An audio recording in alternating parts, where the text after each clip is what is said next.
Well, it's the moment you've been waiting for, and we're here. Welcome to Classic FM, The Discourse. I'm Sulaiman Ali. There are quite a number of issues have actually gone on there. And the thing here is that Nigerians are looking to this big election, which is the 2023 election. Call it a perennial, conversation that we've always had. But today we're looking at the big card, which is the presidency. And today our guest, who is highly regarded amongst the Nigerian elites, the former governor of Anambra State and one of the most respected politicians in Nigeria, Peter Obi, is vying for the presidency. His ambition is coming 4 years after he ran as running mate to Atiku Abubakar, Nigeria's former vice president. Obi is gunning for the ticket of the People's Democratic Party and Nigeria's most prominent political seat. It's the coming of age, and I'm excited having him live with me in the studios. Good to see you, Peter Obi. Thank you for inviting me, and thank you for... Well, I would like to start by saying congratulations on the 1 million march for Peter Obi. Well, thank you very much.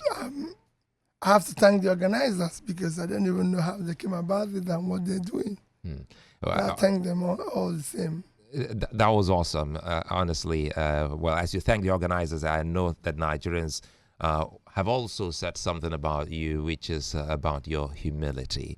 Well, we want to also say thank you for having that, because it's something that Nigerians look forward to having in the elite. Well, thank you very much for at least your kind comments and commendation. For me, really, it's about a leader has to have a good behavior. It's all part of it. We've come to live in a country where bad behavior and rascality have become a measure of power and success. So if you come into a place and probably causing confusion, using the wrong words and everything, then you are a leader, or you're powerful, or you're something. So for me, really, everything about a leader has to be encompassing. Character, behavior, especially public conduct. And these are some of the things the young in Nigeria are looking out for. You seem, pretty popular with the youth and the netizens, and they believe they're getting the right message from you. Let's now dig in deep, beyond the constant reference to China, Malaysia, because we've heard you talk a whole lot of time, and even Indonesia. How do you intend, should you get the ticket of the PDP and be elected president, how do you intend to move Nigeria into a productive one that you're promising? In a nutshell, tell in practical terms how you will achieve this and what timelines should we be expecting? Let me tell you, whenever people say I'm making reference to China, Indonesia, and for you to progress, you must make reference to those who are doing it well. That's how life is. You can't make progress by using the bad examples. You can't make progress like people do here, claiming, popularity in failure in anything. It is your reference to the best that will make you. China, we're talking about progress because they looked at what was happening in America, emulated it, and they progressed. India is doing the same thing. South Korea did the same. You can go on and on and on and on. Look at a country like South Korea. Do you know that under Shagari, Nigeria helped South Korea to pay salaries? That's in the early 80s. That's Nigeria as a country. Today, South Korea has become a reference point of growth. South Korea now sits on per capita. That is 10 times ours. What am I saying? $40-something thousand. So then look at where we are. So when you see such things, it's so painful. I'm not just talking about China, Malaysia. I've studied 31 countries, comparing it with Nigeria, all to know where did we go wrong. Are we cost? Or are we the cause? How did we come here? Because you cannot have a country where in 1980, let's just look at that, just reserve. In 1980, Nigeria reserve is $10 billion. China, South Korea, all these are below Nigeria. As a then, 1980. This is not before the Civil War, 10 years after the Civil War. Today, China reserve is $3 trillion. And we are 30 something. South Korea is same thing. And I can go on other countries to show you how. You have in 1980, 182. Sorry to cut you there, sorry to butt in. So I'm off the top of my head, I'm thinking if there's any possibility of reversing the trend. Is it possible? No, it's not reversing it. It's just you have to look back and know where did we go wrong? What is happening? You know, what is happening? In that 1982, our per capita is $2,200. China per capita is about 10% of ours, about $200 and something. Today, they are about 12,000 per capita. We're 4,000. We're 2,000. So they are now 6 times ours. So there's so many things you can go on and on and on. So it's not a question of saying, oh, it's China. How do you think? What did they do? Let me even come nearer. As at in 1990, 92% of Chinese people live in poverty. 95% of Vietnamese live in poverty. I'm talking about percentage. Today, China is less than 2% living in poverty. Vietnam is less than 5% living in poverty. To bring it nearer, by the year 2000, China had nearly 500 million living in poverty. From the year 2000 to year 2015, they put 435 million people out of poverty. Within that year period, till now, by 2015, they guaranteed that they must create every year 10 million jobs. And today they are doing more than that annually, every year. Because you have to set a target which you have to follow. Vietnam, within this period, pulled 50-something million people out of poverty. So you can only learn what they do that we're not doing. Absolutely. It's a simple thing. So you go there and sit down. What are they doing? Simple thing. They move their country, by investing in education. The more educated your people are, the better your economy, the better your development. China adopted MDG, Millennium Development Goals, that was designed in the year 2000 by United Nations and all the bodies. Yeah, but didn't Nigeria also adopt that? Nigeria was a signatory to it. No. You know what happens in Nigeria? We only sign and adopt and then go home and throw it away. What China did and other countries is that they mainstreamed it into their development agenda from local, state, and national. It's one thing to say, I'm part of this and follow the process. It's like people want to go to heaven. But there's something that you have to do to go to heaven. You don't just have to be a drunkard, living a life of loss and everything, and say you want to go to heaven. They have set a goal to those who want to go to heaven. Nigeria wants to go to heaven, but they want to live a opposite life of those who wants to go to hell while bargaining for level. China mainstreamed that into their process. So was India, so was every Asian country, and followed it through. The consequence is that China pulled this number of people out of poverty. India pulled 276 million people out of poverty in 5 years. So as today, or let me go back to 2019 before the COVID, Nigeria had more people living in poverty than India and China combined. If you combine these two countries, they are 2.8 billion, and you're 200, and you have more people living in poverty than both of them combined. I'm looking at these countries, the Asian countries.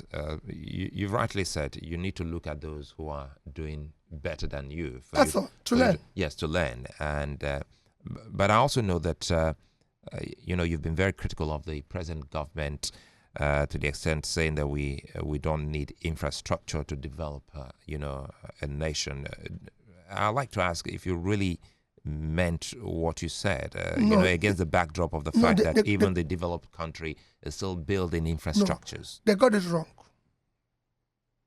That's not what I said. I said, the first thing you need is to invest in human infrastructure. You don't build physical infrastructure before human infrastructure. Your human capital is too low. Nigeria today is number 158 out of 157 in human infrastructure. So it comes back to education, which you highlighted. Yes, that's what I'm saying. You have to invest in the human being and pull the human being out of poverty. You don't go, let me tell you, I don't want to call the building. I went to a building in Abuja, a tall building, one of these tall buildings in Abuja. On Thursday, there was no light. I had to climb to the 7th floor with my phone. Lights. The lift is not working. They said it's never worked for years. There's no lights. The whole place is falling apart. You know what it has been? You've not built the human infrastructure that understands the work, maintenance, how to use those facilities and everything. You don't just go to my village and start building a 12-story building when you have not educated the people. I went to China for the first time in my life in 1984-85. If you went to China that time, there was absolutely nothing. But one thing struck, they were investing in education. They were educating their people. There's a country, because I can use countries after country. I was in Bangladesh in 2010. I went to the villages. They had mud schools built with mud and this thing. But when you go into the schools, the children had computers. They had everything. I'm just talking 2010. I'm not talking about 2010. When I talk about borrowing, you see what they've done. When I went to Bangladesh in 2010, if you arrive at the airport, you go back immediately. Go back there now. And I'll show you what they did when we talk about debt, if we have opportunity of doing that. So what I'm telling is that you don't go and borrow money and say you're doing human infrastructure, you're building new airports, terminal and everything and all that and all. What is it? What are you doing? That's what we went to China to borrow money to do. Well, Do you know how many people that travel by air in Nigeria? I'm happy you've been able to clear that, because it's something that is done. I'm hoping that you also heard that when everyone said, or some people said, Peter Obi said something about infrastructure. Again, I also want clarity on this. And it Even infrastructure they're not building. Let me tell you, they borrowed money and say it's for infrastructure. I bought that. Which infrastructure in Nigeria did they use the money to build? Since I came to Lagos, they've been building Lagos-Ibadan Road. That road can cost more than 200 billion naira. The last time I estimated it. So where's the infrastructure? The East-West Road in Niger Delta is not completed. You can't drive to Abuja, Kaduna. So where is infrastructure? Even you talk about infrastructure. Let's be serious with ourselves. We consume the money. Let's say that we took the money and put it in our pocket and celebrate going to picnic with it. That's why we can't service the money. Have you seen the Niger Bridge? The new Niger Bridge? No. But let me tell you, when people talk about this Niger Bridge, the first bridge across the Niger was built in I think they started in 1965. 2 years, Dumais completed it. This Niger Bridge has been going on for almost 13 years. It's bridge now. It's just 3 or 4 kilometer bridge, and we're talking about, we see bridges all over the world. Why are we celebrating something that, yes, Niger Bridge, and so what, 200 billion? Do you know what our debt is? Our debt today in dollars is $120 billion. In naira is 58 trillion naira. 58 trillion naira. Let me even say approximately 50 trillion. 10% of 50 trillion is 5 trillion. That's 10%. 1% is 500 billion naira. Niger Bridge is costing us 200 billion. Lagos Ibadan is 200 billion. Is that just, are you saying that they will not put 1% in all this? So let's also not talk about as if we are building you know, two things I know I'll come back to. The debt profile will still come back, and also the whole very unfortunate incident, which is very instructive here. You also using your phone, to go through the stairs. So we'll talk about electricity. But again, another thing that perhaps we'll also need some clarity or clarification here has to do with the government social investment program, which you are equally on record to have criticized that program. But however, a video came up once of you narrating how then you shared about 10,000 naira to some women who confessed that their entire wares were not up to 5,000 naira. So I'm thinking, isn't that also some kind of social investment? No. This that you did at that time? No. This is a personal thing that I did to people who were just selling something. I said this shouldn't be government involvement. You see, there's two things. When I was in government, go ask Magnus Bako. I was the number one person in pulling people out of poverty, in fighting poverty. Our state was number one. I'm telling you, the man who was in charge of fighting poverty in Nigeria, go and ask him who was number one. It's me. You don't do this thing the way they were doing it. Go around. I've met young business people all over the world, all over Nigeria. And I asked them, is government supporting you?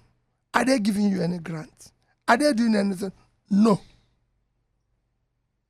Nigeria today have one of the most energetic, talented young people.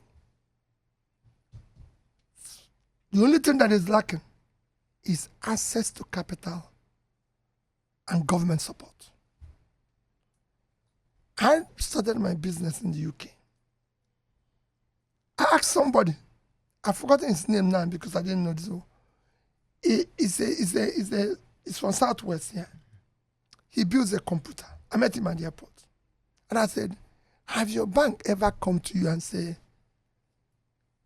let's talk about your business, your bank. Have government ever written your local government and say, what do you do? My bank in England came to me. My bank manager, I was just going to the bank and paying him money. My bank manager one day said to me, we want to know what you do. He called 3 people. And I told them what I do. He said, can we help you? Is there any way the bank can give you money to buy? I said, yes. That's how they gave me £10,000. So they reached out to you? I never one day, for me, living in England as a black man, you're a suspect. If you're a Nigerian, it's assumed you're criminal. So I was doing my business. And they said to me, Peter, what do you do? And I said, tell them what I'm doing. They said, no action of my building, my property, my mother's property, they just said, can we give you 10,000? Are we really doing banking in Nigeria? So can we do that? They did that. That's how government, let me tell you, that's how the same thing government wrote me and said ABCDF. By the time I left England in 2005, I will send it to your WhatsApp. My bank was giving me $7 million.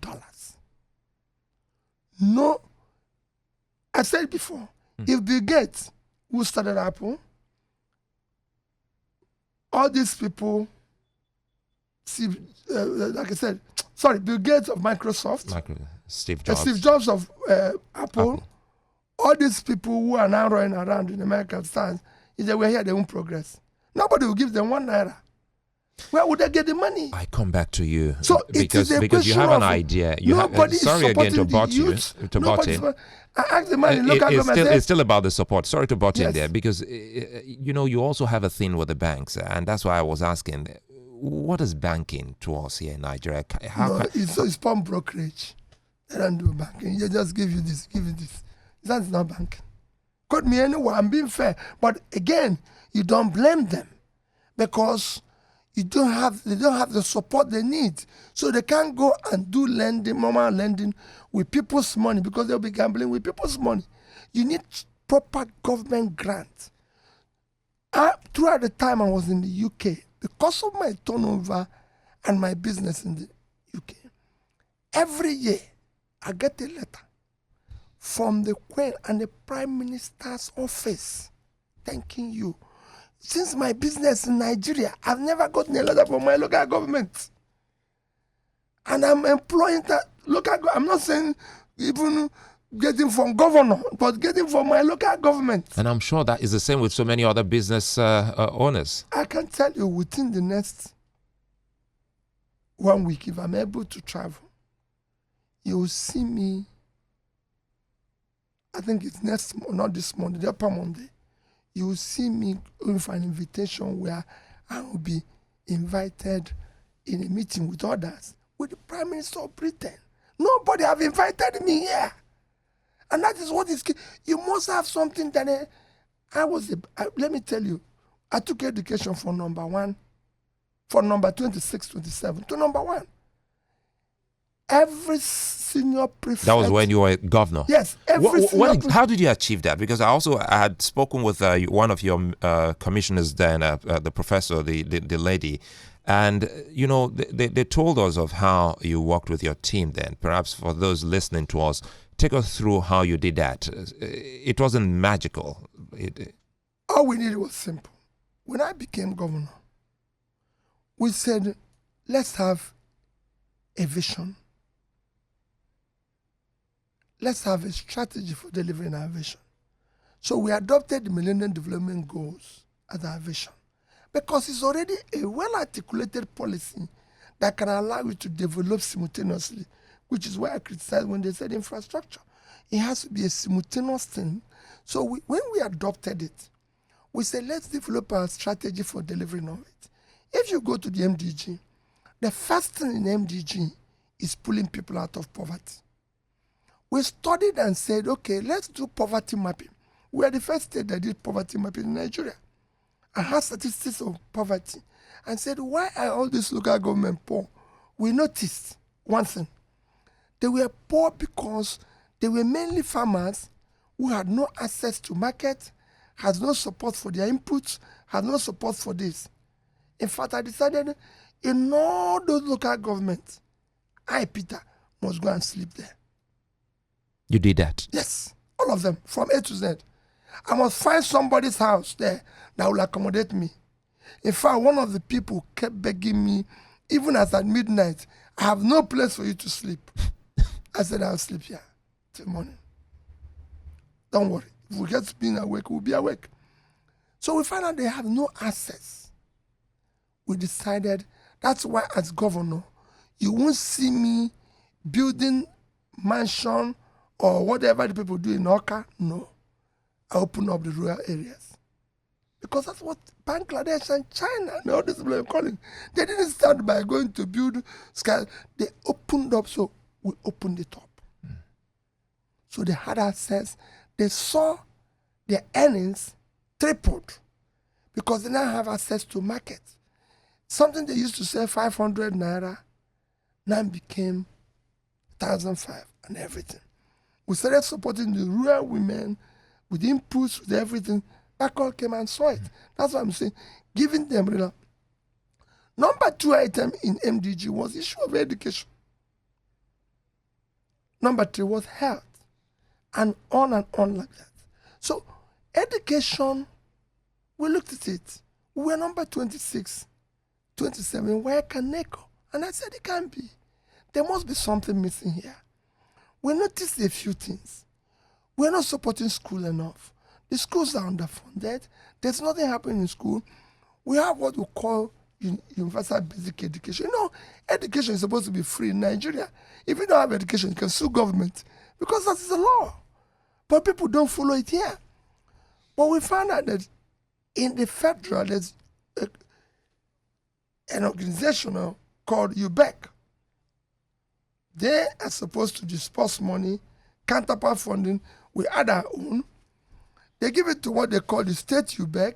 We have another one in state. Who now gives, I think, to local government. Who now gives to this. All these transit points became a toll gate that reduces the money. So we said, listen, this money should go direct from the UBEC contribution, our contribution, direct to school. I like the subtle way. That's corruption when you say it's a toll gate to reducing the money. I said, we will deal with it by let this money go from here direct to school. Let it be managed by the school and the parents. So PTA, manage the money. So we don't want to be involved in managing money. We return schools to the original owners, which are mainly the churches and everything. Manage your school. We don't want to be involved in managing school. We just want to do supervision because the transaction side of it was affecting the education. But we now say the job of government is supervision. We don't need to be constructing, building. The parents and the teachers will do it better. And it became phenomenal. I'll give you an example. There was one school that had erosion. The principal said it would cost 27 million naira. Our own ministry had it for 100 and something million. And it was an argument. And they said, because the principal is not an engineer. I said, the erosion is affecting. Say it needs 27. Then who erosion will not affect? He's arguing about 100 and something. Doesn't make sense. Give him 27, let the erosion carry him, then we'll know. No, that has been fixed today. With that amount? Till today, nobody has heard about the erosion. If we were doing it as government, we have been in a state of revaluation, incomplete, all sorts of manner. Another one, they wanted to build a dormitory. They gave us a bill of 59 million something dormitory. I think it's 1 floor dormitory, then refectory up there, gave us 59 million. And people came up with about almost 160 million. An argument ensued. Oh, they're not engineers, they don't know, the place will collapse. I said, let it collapse on them. Give them. All these are So we returned the schools. Every senior prefect of secondary school while I was governor had my phone number. The students? All of them. Your direct phone line? I'm sure you listen, if they listen to you, they will tell you. Because I did a program in Abuja, all of them said they had my phone number. So you can reach me. So every morning I wake up, this one will say, our English teacher is not doing well. This is not happening. Or some will say the food we ate yesterday was not good, and this is. I'll call my commissioner for education. We're going to eat lunch today in social and social school. We're going to DMGS on each other. That's where we're going to eat our lunch. And we'll go straight and sit down with this. It became phenomenal. They were motivated. They were happy. Some will even say, "Oh, Governor, today is my birthday," and I'll reply back, "Oh, my son, happy birthday. God bless you." In one case, I sent a cake.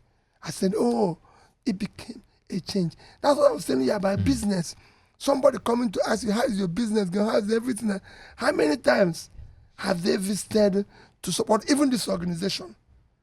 Have federal government, have state come to visit you and say, "Because you're doing this, let me encourage you people with this support"?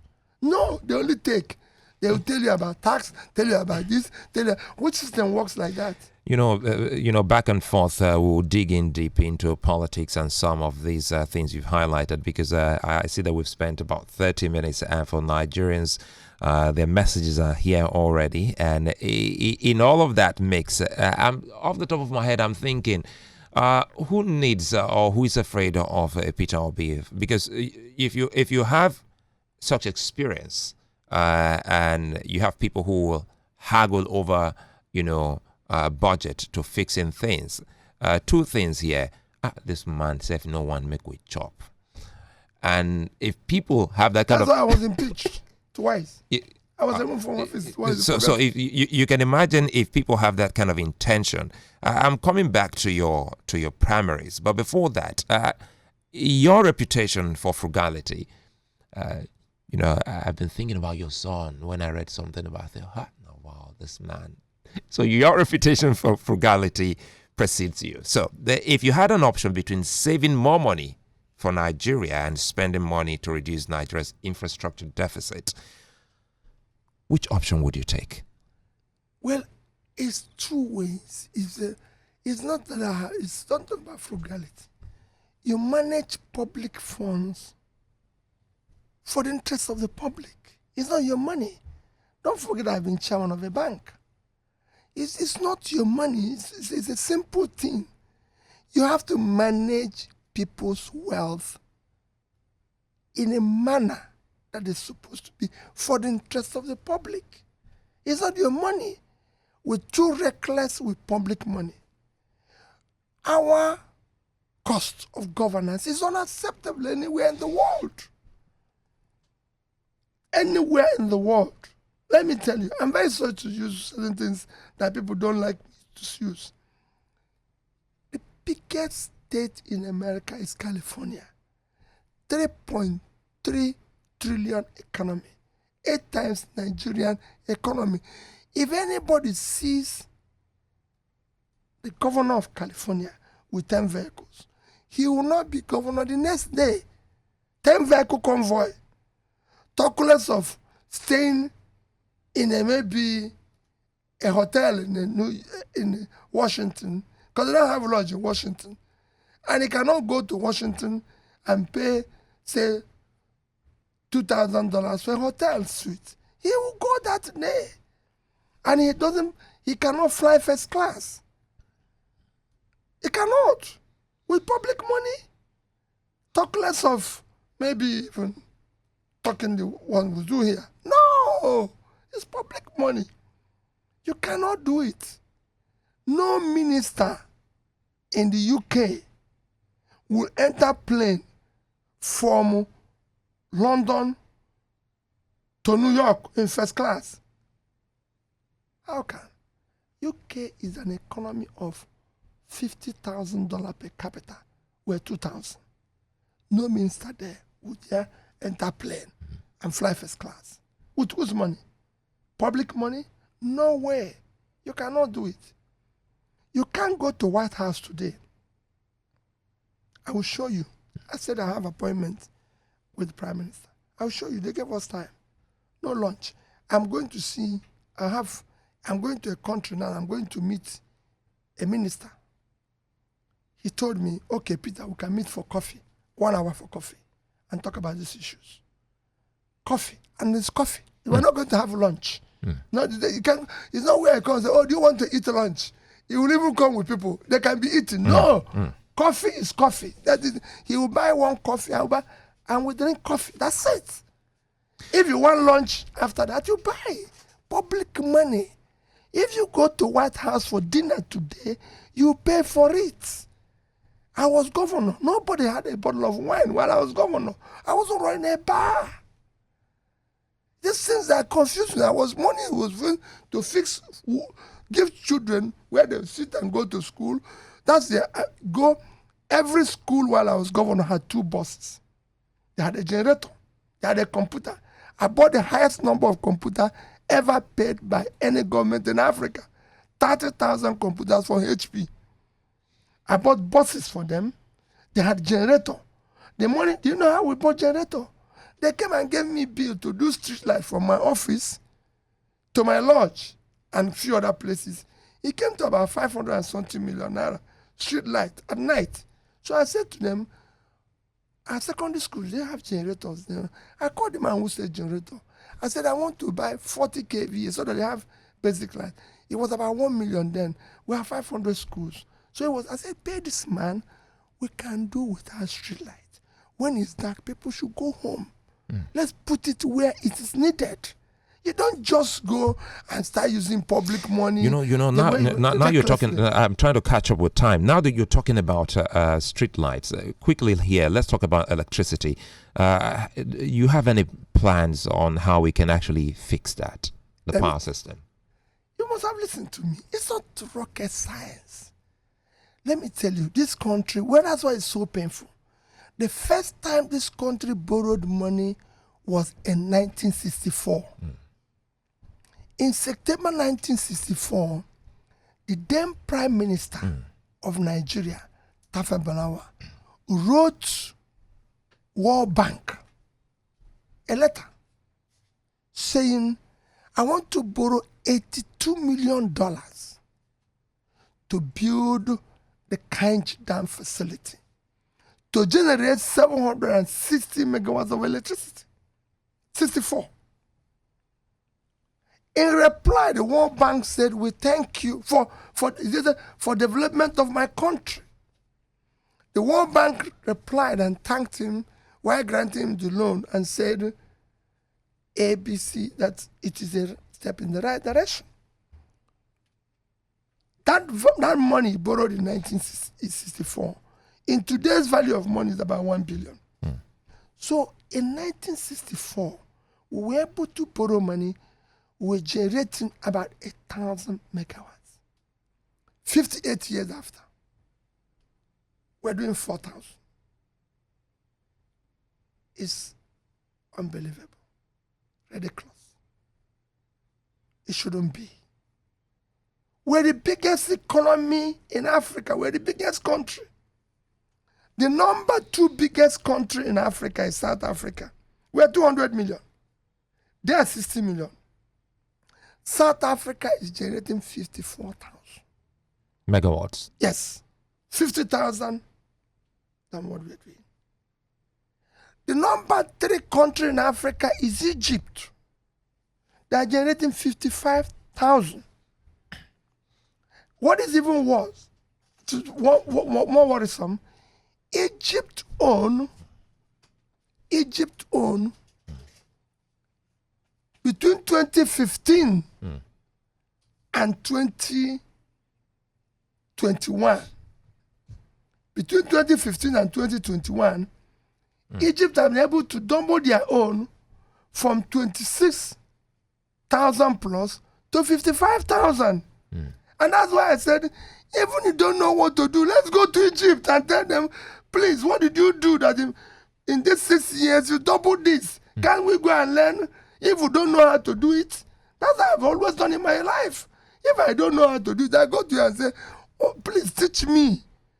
So we have become a country that cannot do anything. We can't even learn. It's impossible to go. Egypt is not here. This is not, we're not talking about going to America now. Egypt doubled their, listen, Vietnam, from 2015 to 2021, doubled theirs from 38,000 to 76,000. You were asking me about production. In terms of land size, to tell you that we're not producing, in terms of land size, Nigeria is 923 square kilometers of land. Vietnam is 331,000 square kilometers. So 1/3 of Nigeria. In population, they're 50. They're 50%, because they're 100 million. Their total export last year was $312 billion. We couldn't even export 30 billion. They are not talking about first world now. I'm talking about and all Vietnam export, less than 1% is natural resources. The rest are production. Electronics, phones, textile, 32 billion. So they earn twice, more than twice what we earn from oil, from exporting clothes. Footwear, 23 billion. Just shoe and that they do in Abaya. What is happening here? That's why I say we move it to product, and we have but really, men and women. but really, what is happening? So what is happening? So because I've listened to you, and I also power. Let me tell you, it cost Egypt. I went with somebody. It cost Egypt about $10 billion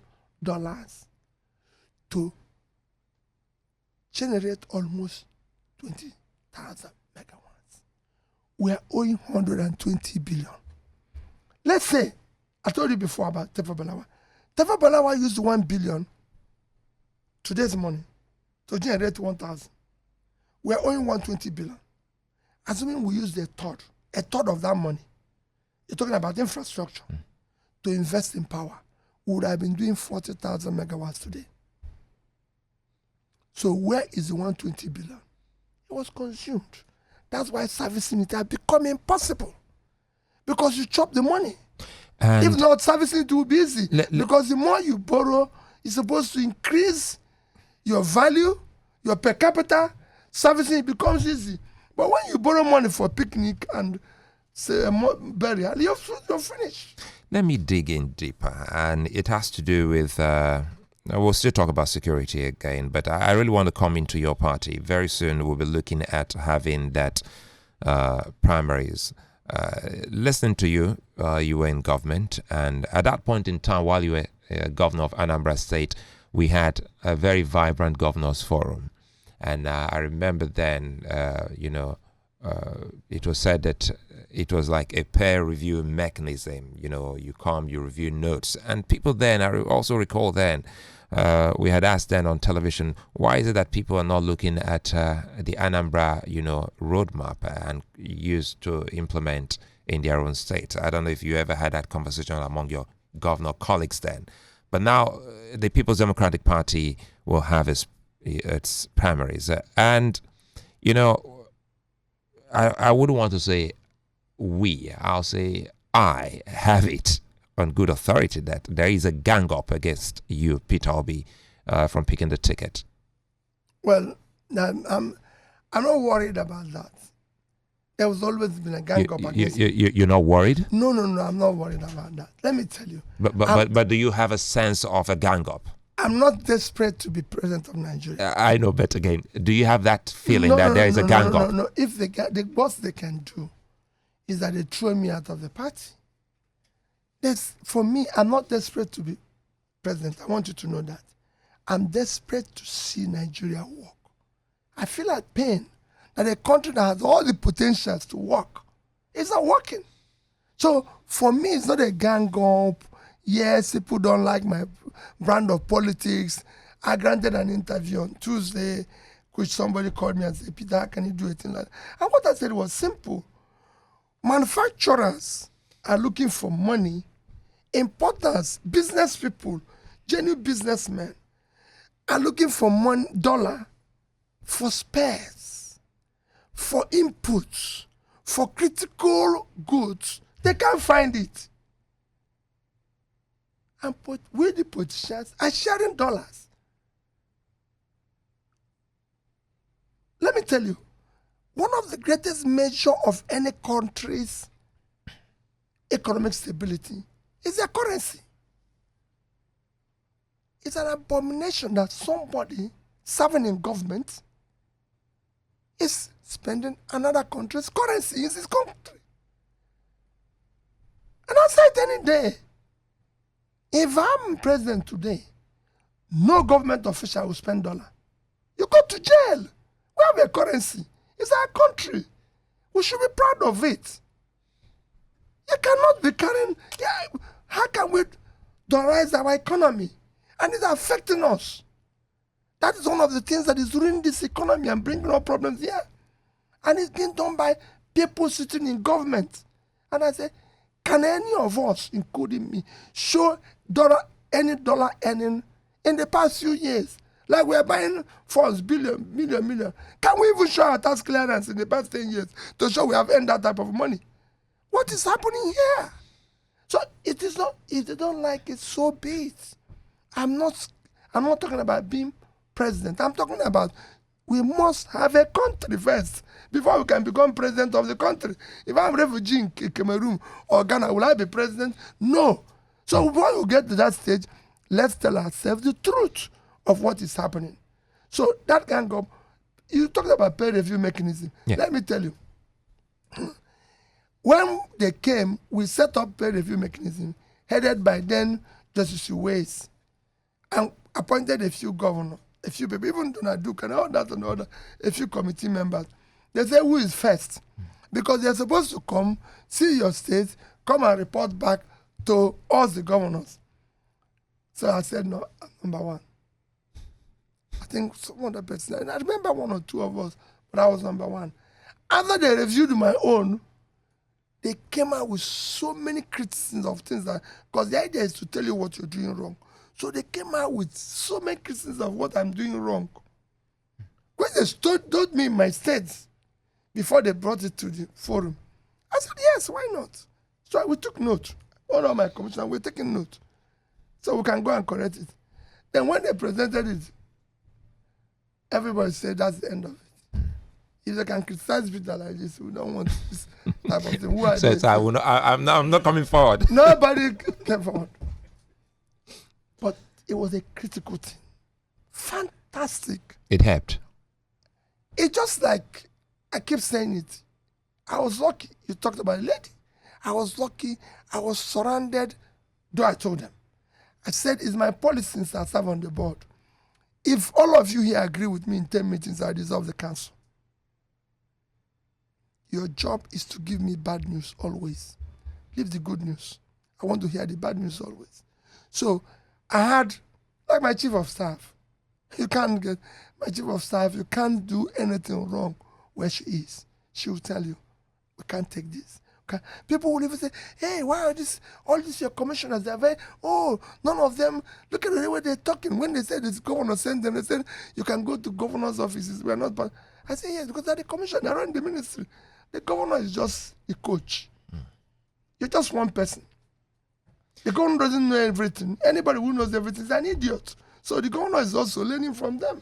You know, you a while ago you said, if there's no country, there won't be a president. You can be, yes. And let's talk about security. And I want to take this from some of the questions we've received so far. And this is from Egwando Tone.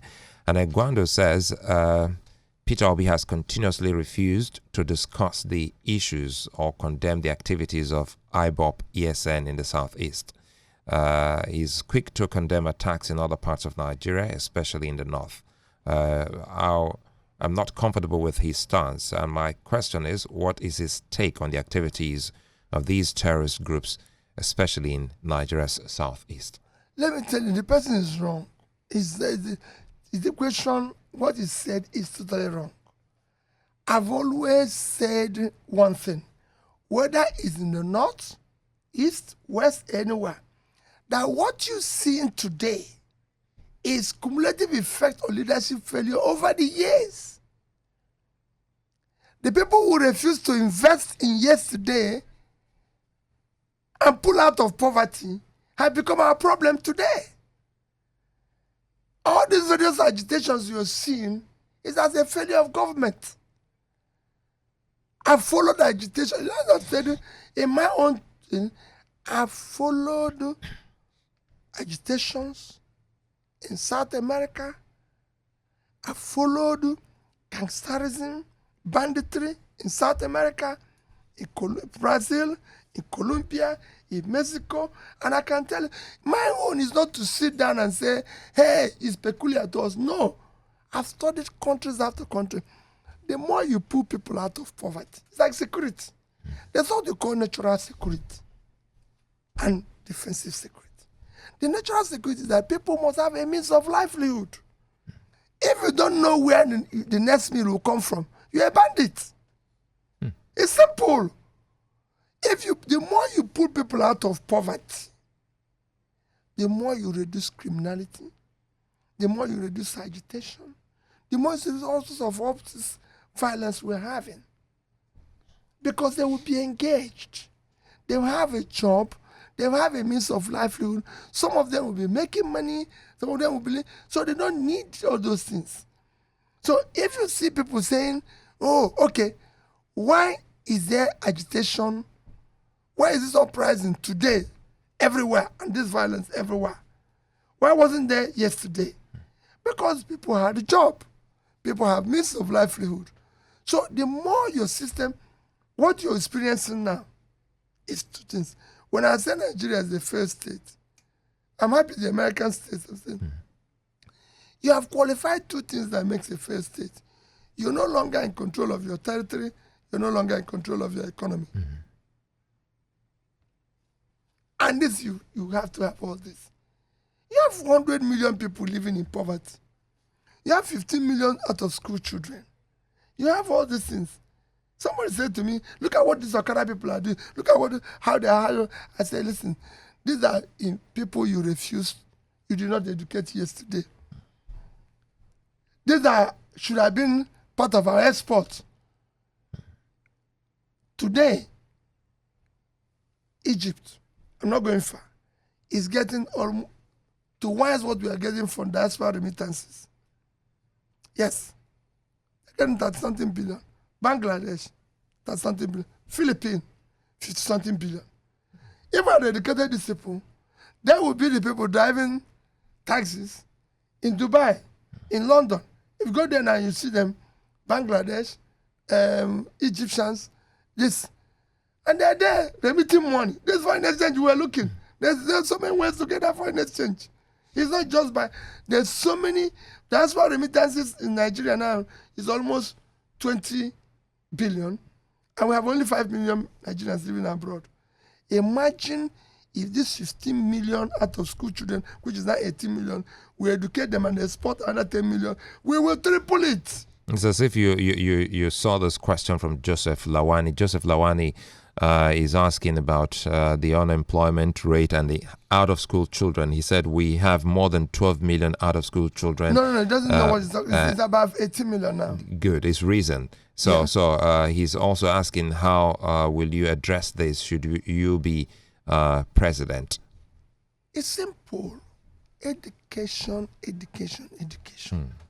People will say, where is the resources? The resources is there. Look at the amount they are stealing. 80 billion by this one man, 20 by this one man. All these are monies that should go into school. It's only a country that you get up in the morning and say, oh, the man who is supposed to keep money for us, the accountant, I have taken 80 billion. You know, it doesn't happen anywhere in the world. All these monies people are mismanaging are monies that are supposed to go. I'm just giving you an example of America, the biggest economy. And said, the governor of America, the new governor, I visited two. They invited me to dinner in the evening, and it's just me, their wife. They were not up to 5 in the table. They didn't even give to my aides. Okay, I didn't go with anybody. No, I don't travel. So, but it was just three of us, me, their wife, and two others talking and eating. And regular food that wouldn't even cost me more than $10 if I had gone out. Here, it would have been a banquet. Everybody eating as if they were on government money. So before we go to the kind of presidency we expect to see, let's throw this in because it's been some conversations some have had, and it has to do with your moving from the All Progressive Grand Alliance, APGA, to the PDP. Some said your movement from APGA actually killed APGA. Let me tell you, I don't want to discuss about my movement. I can move from, there's nothing wrong in my moving from APGA to PDP. And tomorrow, there's nothing wrong in my moving from PDP to maybe say any other party. There's nothing wrong with that. If I come into a place, I'm a Christian, you stay there. That's what the Bible even preach. Try to change them, try to be part of them.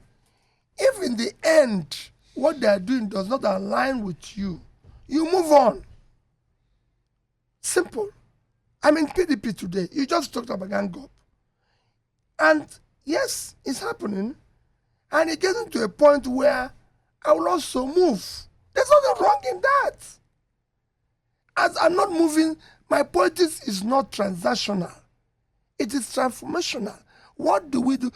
Politics and governance is about how do we help to build a better society? How do we serve the poor? How do we serve the people? I have been governor of Anambra State. When I was leaving, I left there 75 billion naira. There's the money I could have converted into anything and taken it away with me. Anambra did not give me a piece of land. There's no piece of land given to me directly or indirectly by Anambra State government. It is there. People are listening to me. My MD for Housing Authority told Doyin Okube just 4 days ago that he was shocked the day he gave me house and land. And I said, no, I am the man who is custodian of this. I cannot take it. That is not the law.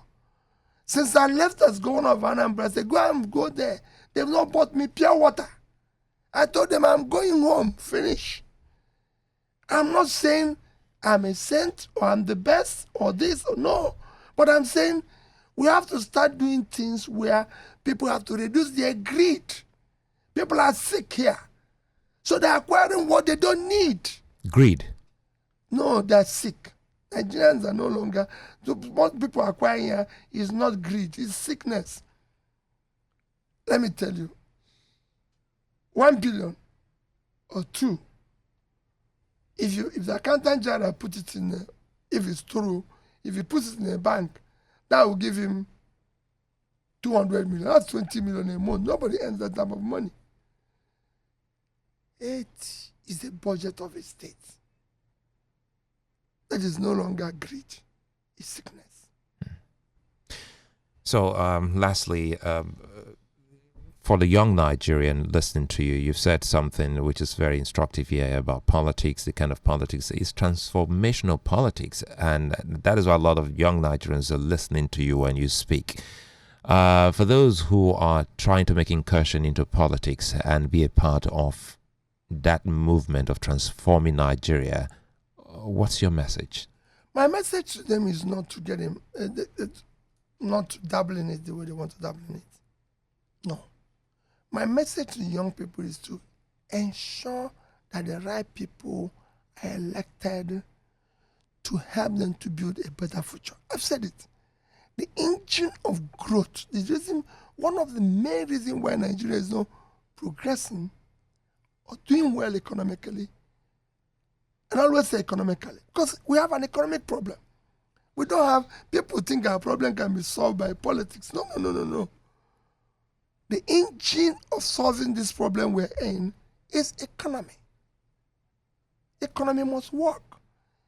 the engine of that productivity is the young people. The reason why it is worse now is that we have young people in their productive age doing nothing. At the time the system is supposed to support them, the time they have all the energy. You solve all this because if you go to every country of the world, the greatest employer of labor is micro, small enterprises. That's where the dominant young people are. So they come out of school, the secondary, university, and listen, you support them with grants, support them with their ideas and everything. You create all this Facebook, Mark Zuckerberg, Bezos, everything, all in Nigeria here. Even those you think they are doing Yahoo, it happened in India. It's because they have not been properly directed. Those people are your bigots. You need to give them hope. You need to show them. And you do that by bringing them in, loving them, showing them that this is the wrong direction. You can go this direction.